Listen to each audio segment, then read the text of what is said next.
A trip to the beach turns into a first introduction to the shady world of drugs. So I was afraid. I didn't want to take it. But all it takes is just a little bit of persuasion from her friend. He simply tells her marijuana will make her wise and strong. The first day was like, he didn't do anything to me. I was like, nothing's going on. But once is not enough. The next day, Famata returns to the beach, this time to experiment on her own. The way the drugs treated me, I love it. And I was just laughing. My mother said, where are you coming from? Your eyes are so red. I said, I'm from the beach. I lied to her. Not long after, Famata hits the nightclub scene. There, a friend introduces her to something else. That something else turns out to be the brown sugar, heroin. But once more, sniffing heroin is not enough. After a few months, Famata needs something stronger. Through another friend, she is introduced to one of the deadliest drugs of all, crack cocaine. It turns out to be the worst decision she has ever made. The day I tasted that thing, I never stopped. For 9 years, I got hooked on drugs. At what age did you start using crack? At the age of 13. 13 years old, addicted to crack. Yes. When you taste it, 1 is too many and 1,000 never enough. If you got 1 million, you will spend everything you had. The more you take, the more you want. The only way she can feed her habit is by stealing in the neighborhood and from her mother. When she's in the kitchen, I will pack and look, she's not there, I run out. So I will go and see her clothes, go and buy my hat. In the night, I will go up to hustle to get my crack. And my life was hell on earth. The day you don't have the money, you can do anything to get your hits. Anything. Anything for Famata means stealing and becoming a prostitute at the age of 14. If I don't steal, I sleep with men. For a number of years, Famata works as a bartender in a nightclub. It's a job that gives her an opportunity to pick up men with ease. As her addiction to crack cocaine worsens, Famata takes her hustle to the streets. What she does to make money means nothing to her. Because no special customer, you can sleep with any person for little or nothing. Because the next day I must get my hit. Because if I don't get my hit, there's gonna be a problem. But crack cocaine is finally taking a toll on Famata's health. Even to get customer again on the street, it was not easy. I was really addicted to the drugs. And I was sleep when I go to some friends, they say I got AIDS. Galley Street, Monrovia. For decades, it's been associated with crime, prostitution, and drug addicts. It's also where young Famata Thomas would come for her drug fix, and where she would later spend 9 years of her life living in the ghetto. There, she has the company of other addicts, an occasional supply of crack, and a simple wooden bench to sleep on at night. Famata is in pretty bad shape. Her health is failing. She's no longer the prostitute men were once attracted to. Family would see me in the ghetto and go and tell Mama, say, your daughter is finished. Your daughter is finished. Her mother also provides care for the child Famata gave birth to as a young teenager. My daughter would tell my mom, I want to see my mom. I want to see my mom. And my mom would say, okay, come, let me show you where she lived.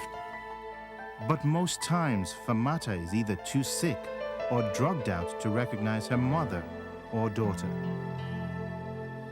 You were helpless. I was helpless. My life was unmanageable.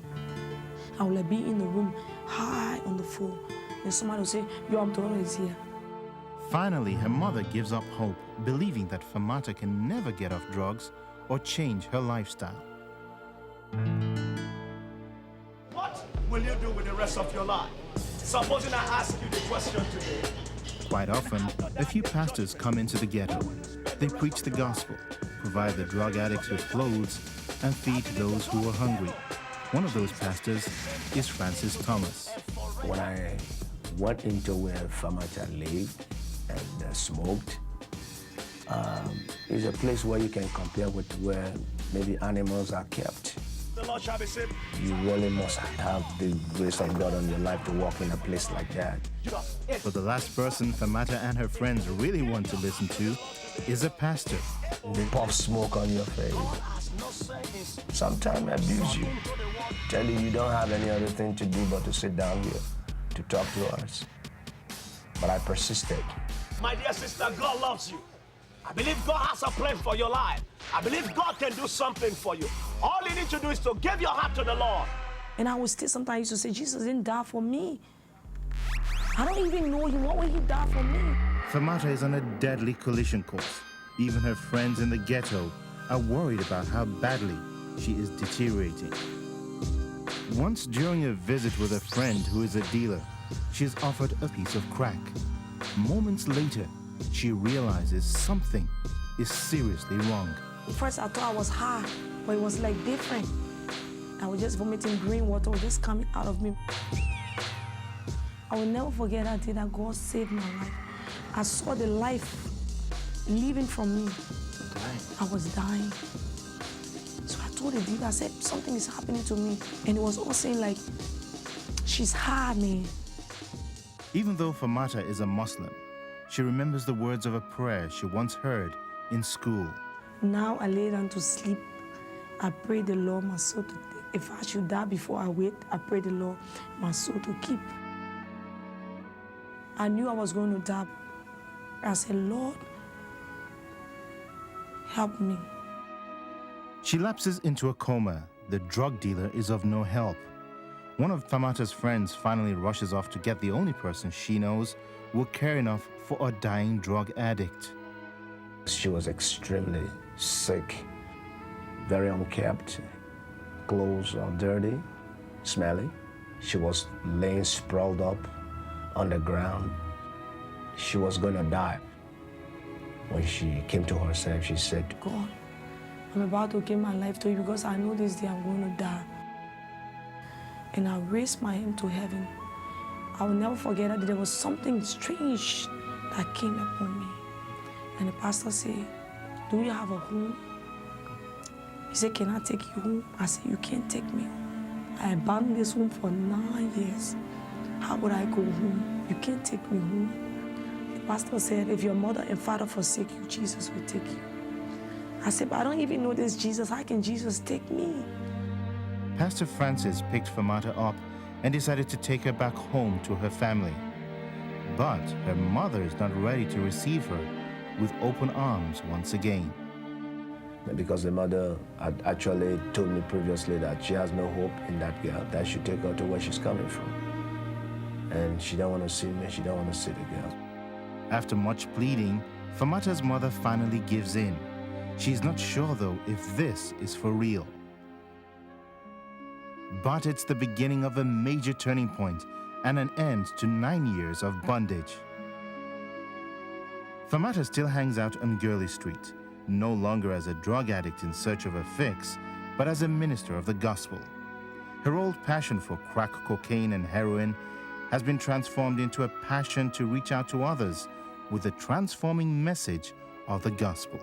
I say, if you know God has not forgotten you, somebody raise their hand and say, thank you, Jesus. Thank you. Some people will just come and just raise their hand to heaven and say, oh God, if you can change this girl, you can change me. Many of those who once knew the old Famata will tell you that the new person is a living, walking miracle. I knew her before she got in the ghetto. She was a very small child. After I saw Famata got changed, I decided to rededicate my life to Christ. For God so loved the world that he gave his only begotten son, that whosoever can be anything, a drug addict, a rogue, a prostitute, a homosexual, or lesbian, or whosoever, only if you believe in Jesus, you shall be saved. If God can save my life, he can do it for you. Famata has a burning desire to reach many who today live the life she once lived. Famata is now reconciled with her family. She's also reunited with her daughter.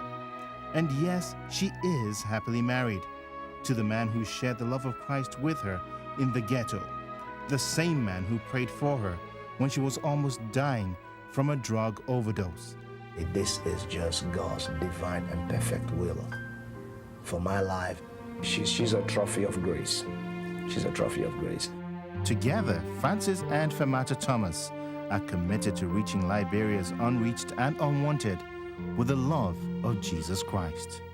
God has actually laid a heavy burden on my heart for those in the ghetto, especially Famata and her friends. Because we know something good can come from the ghetto.